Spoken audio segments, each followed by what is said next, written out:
Монгол Улс Евразийн эдийн засгийн холбоо хоорондын чөлөөт худалдааны төр хэлэлцээрт бизнес эрхлэгчдийн оролцоо сэдвт хэлэлцүүлэг өнөөдөр боллоо. Хэлэлцүүлэгт эдийн засгийн хөгжлийн яамнаас Евразийн эдийн засгийн холбоо хоорондын чөлөөт худалдааны төр хэлэлцээрийн төслийг танилцуулж, үйлдвэрлэгчдэд тодорхой мэдээлэл өглөө. Улмаар хэлэлцээр байгуулахад харилцан ашигтай байх үднээс Монголын бизнес эрхлэгчдийн саналыг сонсох, шаардлагатай бол өөрчлөлт оруулах санал гаргах зэрэг асуудлыг хүндсэн юм. Ийм чөлөөт худалдааны хэлэлцээ гэж экспортын зах зээлийг хэлнэ. Цаашдаа энэ салбарыг хөгжүүлнэ гэсэн зорилгод орцсон байна. Эннийхээ хүрээнд ажлууд явж хахад мэдээж одоо түрүүнд дурдсан зарим салбарт хүндрэл бэрхшээл гарна.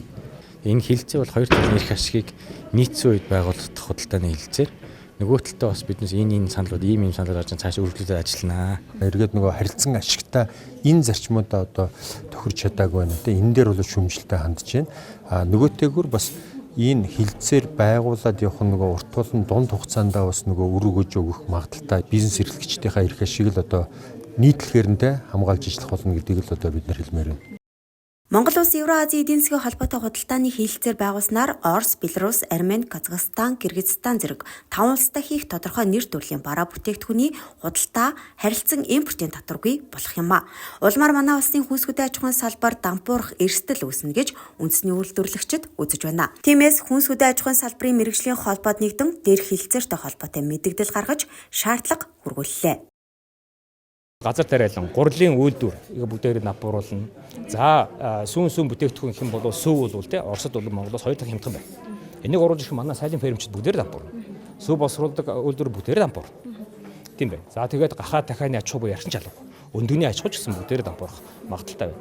За тэгээд бүр дэгж хэлэх юм бол нарийн бовч гэсэн одоо тий чөлөөтэй орж ирэх бодолтой байна. Тэгэх юм бол одоо манай нийт хүнсүдээ аж ахуйн салбарт бол дампуурах юм байна. Монголын одоо төрийн бодлогоос доктортой байх хэрэгтэй. Нэг талдаа ингээд үйлдвэрлэлээ хөгжүүлэе гэж ярьж хагаад нөгөө талдаа үйлдвэрлэлээ татаж унгай гэдэг юм ярьж болохгүй л гэдэг ярьсаар байгаа. Нэгэн талдаа дотооддоо хийж чадж байгаа бараа бүтээгдэхүүнийг заавал гайлын татварыг тэглэн гаднаас авах шаардлагагүй гэдэг дээр л өнөөдрийн энэ бизнес эрхлэгчид санаа бодлоо нэгтгэж чадж байгаа. Ковид болоход хоёр улс хилээ хаагаад юу ч оруулахгүй байхад хэдэн үйлдвэрлэл одоо бүтээгдэхүүнээ хийж хүмүүсийг бас хүнсээр хангаж авч гарлаа шүү дээ. Мэргэжлийн баг хамт олон бид нар саналаа өгж ажлын хэсэгт нь орж ажиллаж улс их орныхоо төлөө ашигтай хэлэлцээр хийх тал дээр нь сэтгэл зүрэх цаг зав мэдлэг чадвараа зориулахад бол бид бас бэлэн байна гэж төр засгийнхаа хүмүүстээ илэрхийлж байна.